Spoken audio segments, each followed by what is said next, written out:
सरकार के मंत्री और शिवसेना के दिग्गज नेता एकनाथ शिंदे के बगावती तेवरों के बाद से राज्य में सियासी उठापटक जारी है।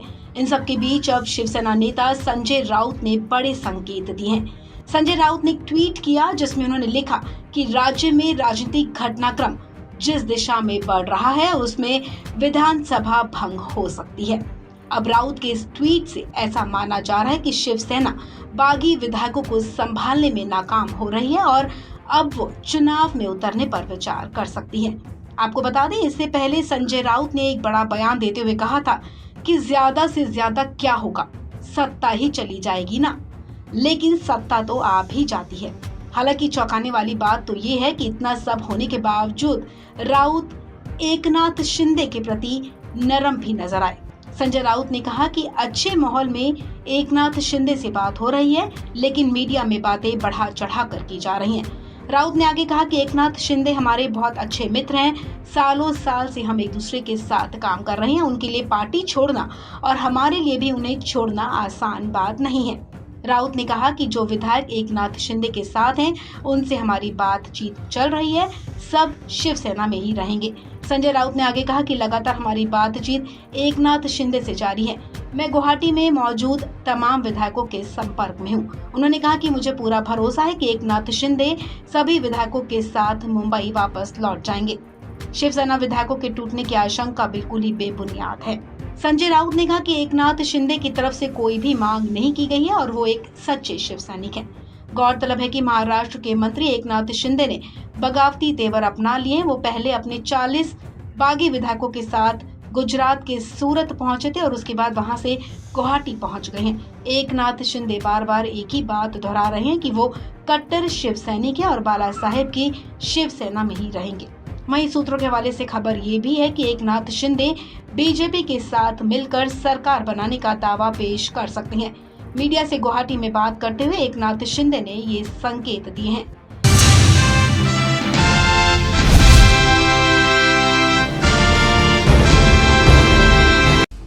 महाराष्ट्र में सियासी संकट के बीच CM Uddhav Thackeray corona positive हो गए हैं। ये जानकारी कांग्रेस के वरिष्ठ नेता और महाराष्ट्र के पर्यवेक्षक बनाए गए कमलनाथ ने दी है। बता दें कि सुबह ये जानकारी आई थी कि महाराष्ट्र के राज्यपाल भगत सिंह कोश्यारी कोरोना पॉजिटिव हो गए हैं, जिन्हें अस्पताल में भर्ती कराया गया है।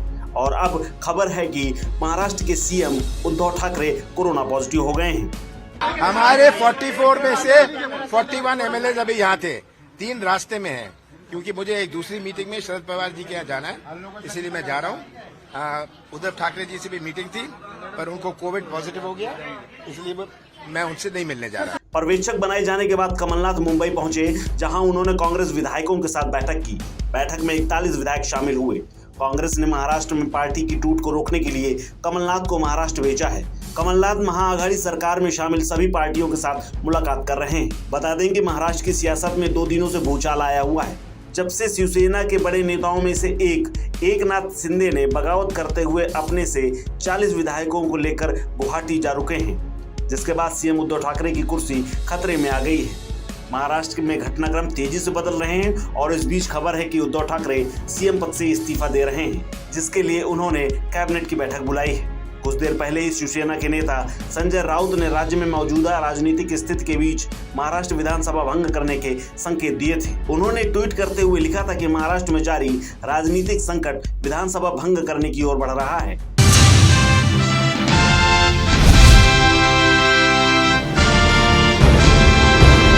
छत्रपती शिवाजी महाराजाचा मावळा आहे। या मावळ्याची तब्येत गुजरातचे पोलीस के या मावळ्याच्या तब्येतीवर वार करू शकत नाही शरीरावर। माझी तब्येत टकाटक आहे आणि तुमच्या सोबत चांगल्या परिस्थितीमध्ये चांगल्या तब्येतमध्ये मी उभा आहे। काल काय झालं होतं नेमकं तिथे? काल त्या ठिकाणी मला तिथल्या पोलीस लोकांनी जबरदस्तीमध्ये हॉस्पिटलला नेलं की बा मला अटॅक आला म्हणून तुमच्यावर कारवाई करायची आहे। मला कोणत्या प्रकारचा अटॅक आला नव्हता, कोणत्याही प्रकारचं मला माझी बीपी सुद्धा वाढली नव्हती, पण त्या मागचा हेतू अटॅक आला म्हणून त्या मागचा हेतू त्यांचा काय होता, त्यांचा हेतूच काहीतरी चुकीचा होता। 20-25 हॉस्पिटलमध्ये नेल्यावर 20-25 लोकांनी मला पकडून जबरदस्तीनं माझ्या दंडामध्ये इंजेक्शन जबरदस्तीनं टोचले. ते इंजेक्शन कोणते होते, काय होते मला माहिती नव्हतं, परंतु माझ्या शरीरावर चुकीच्या पद्धतीनं प्रक्रिया करण्याचं एक षडयंत्र त्या लोकांचं होतं.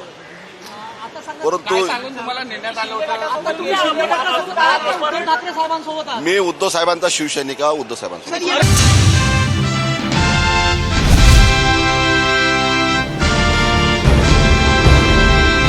राजस्थान के मुख्यमंत्री और कांग्रेस के वरिष्ठ नेता अशोक गहलोत ने एक प्रेस कॉन्फ्रेंस कर केंद्र सरकार पर जमकर प्रहार किया. राहुल गांधी से की जा रही ईडी की पूछताछ को लेकर उन्होंने नाराजगी जाहिर की है. उन्होंने राहुल गांधी को जानबूझकर परेशान करने का आरोप लगाया है.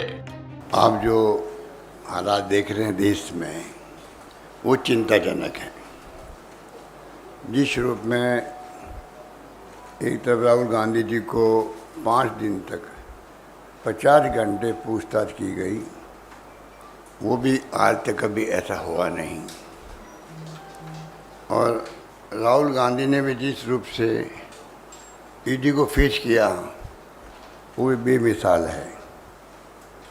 50 घंटे लगातार पूछताछ करना, लंच में जाने से भी अलाउ नहीं करना, 12:30 पौने 1 बजे तक रात को रोके रखना, ये तमाम जो रिकॉर्ड बन रहे हैं पहली बार बन रहे हैं. और ईडी के अंदर भी और ईडी के बाहर भी जिस प्रकार पुलिस का रवैया था वो भी बेमिसाल था. आज तक ऐसा रवैया पुलिस का कभी सामने नहीं आया. पॉलिटिकल मूवमेंट होते हैं और उसको फेस करती विपक्षी पार्टी है. ये पहली बार है कि पुलिस टारगेट कर कर के कांग्रेस नेताओं को, विशेष रूप से महिला कांग्रेस की नेताओं को, हमारे वरिष्ठ नेताओं को चुन चुन करके उनके साथ मिसबिहेव किया गया. कई जगह पिटाई भी हो गई. और जिस प्रकार पूरे दिल्ली के बॉर्डर पे ले जाया गया उनको थानों के अंदर, रात को 12-1 बजे छोड़ा गया, ये तमाम पहली बार पुलिस का आतंक देख रहे हैं हम लोग. और ये एक चिंता की स्थिति है.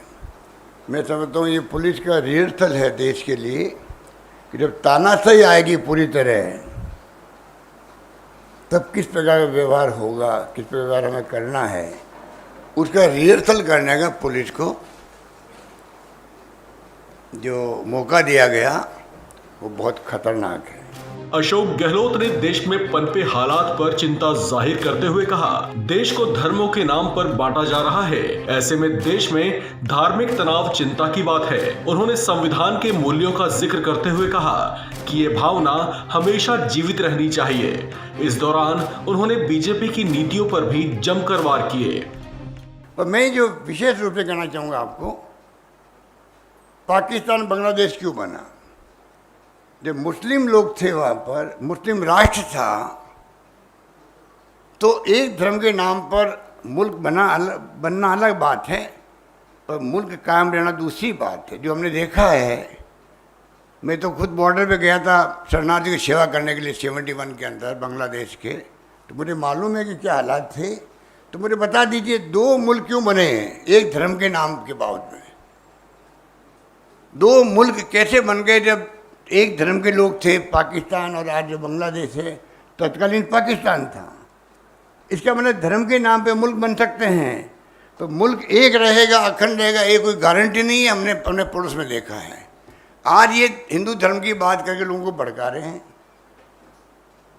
हिंदू राष्ट्र की बात कर रहे हैं. अरे अमित शाह जी बोल गए खाली हिंदी को लेके 2 शब्द, पूरा दक्षिण उठ खड़ा हुआ. अमित शाह जी को शब्द वापस लेने पड़ेंगे. मेरे माने ये नहीं थे, अभी 1 महीने पहले की बात है.